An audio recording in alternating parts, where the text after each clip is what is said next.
Last week we were learning about colors. We were learning about how the primary colors can combine to create these secondary colors. So we learned about how to make purple using red and blue, how to make green using blue and yellow, and how to make orange using red and yellow. And a lot of kids were curious about what happens if you mix together green and orange. What happens if you mix together orange and purple? What happens if you mix all three of these together? So today we're going to draw some of these autumn leaves that I found outside, and we're going to blend these colors together, the orange and green and purple, to kind of create the colors in these leaves that I found and just sort of the colors that we see outside right now in middle or late November. So some of these leaves are real, and a couple of these leaves are made of cloth. So they're ones that I have in my classroom that I like to reuse for decoration. These leaves are all a little bit different. Some leaves are more fresh. This one I actually got from a tree. Some leaves are a little bit older and a little more crispy. You can hear the crunchiness. Some leaves are different colors, and some have different textures. So this one would be a crunchy, crispy texture.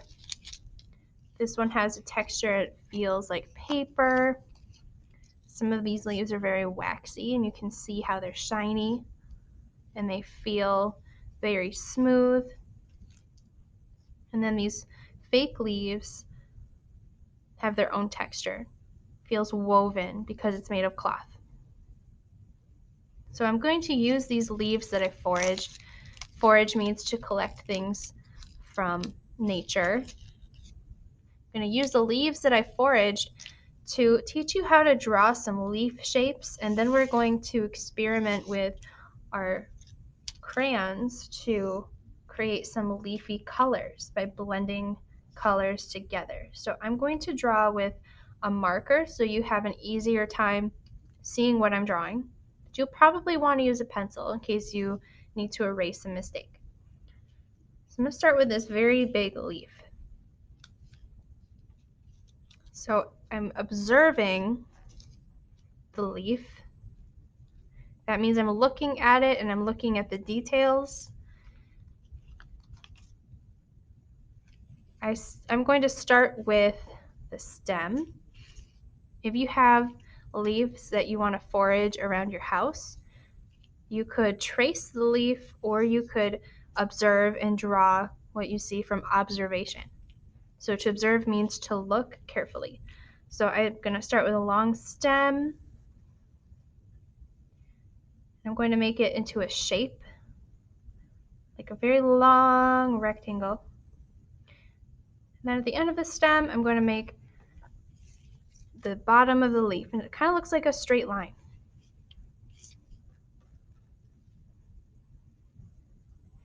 And then it's very spiky.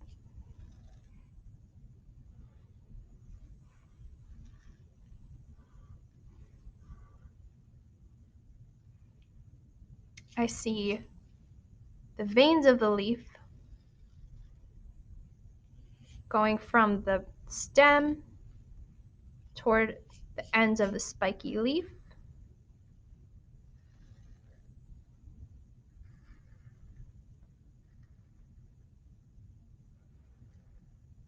And then I see little tiny veins going from the big vein to the outside of the leaf. So going from the vein to the outside, all over the leaf.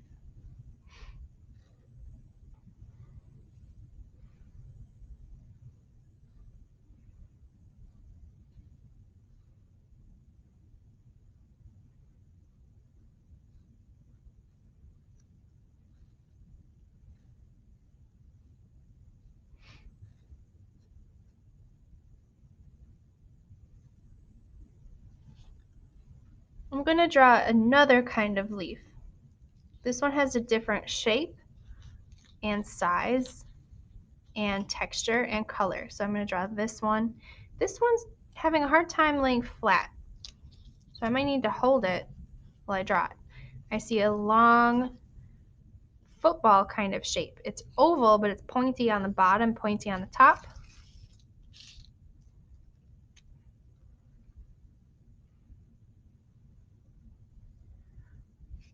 And then it has a stem. It's almost as long as this, but not as long as the leaf, making a shape so I can color it in. And then it has a vein going all the way down the leaf.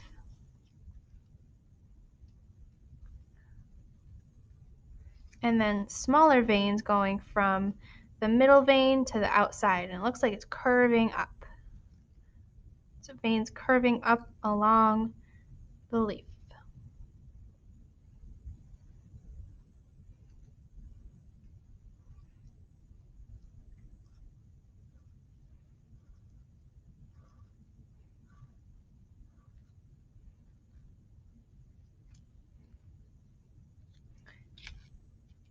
The next leaf I want to draw is one of these fake leaves because it has a shape that's different from the ones on the trees that I saw outside the school, and it has very bright colors.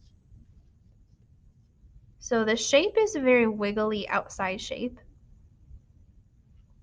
So I see a wiggly line.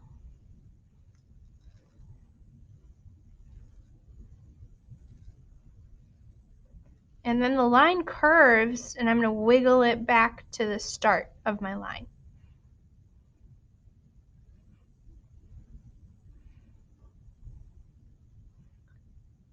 I don't see any veins in this leaf. I do see kind of a crease.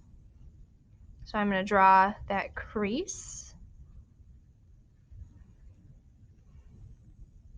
And then it looks like there's a couple of other creases in the leaf. So it looks like they were trying to make it look like a real leaf with the veins by bending it.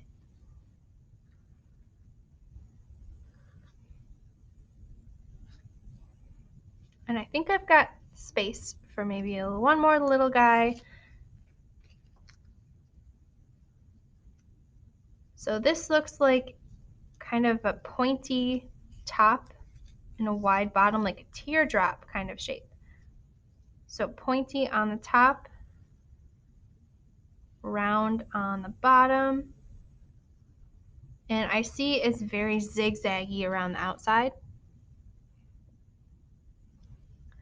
So I can make a little bit of a spiky line, zigzag around the outside. And that helps it look like it has a texture too. It looks like you would feel the spiky outside if you were able to touch the drawing that I have.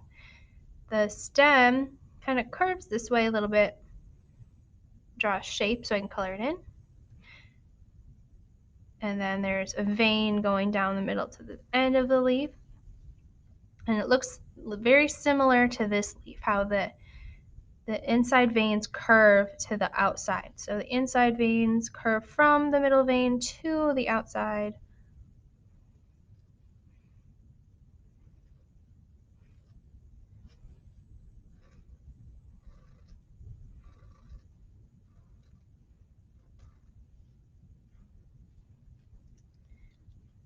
Next comes the fun part. We can add some color. You can either be very scientific and color in with the colors that you see. So for this one, I would use green, yellow, orange, brown. Or you can use whatever colors you want to and experiment with what color combinations you can come up with. But what I'm asking you to do is color in your leaf and then color on top of the color you already put down. So I'm coloring in with some blue, and I want to know what happens if I put orange on top of this blue. So I'm going to color right on top of what I already did, And do you see how this beautiful tan brown color is coming through?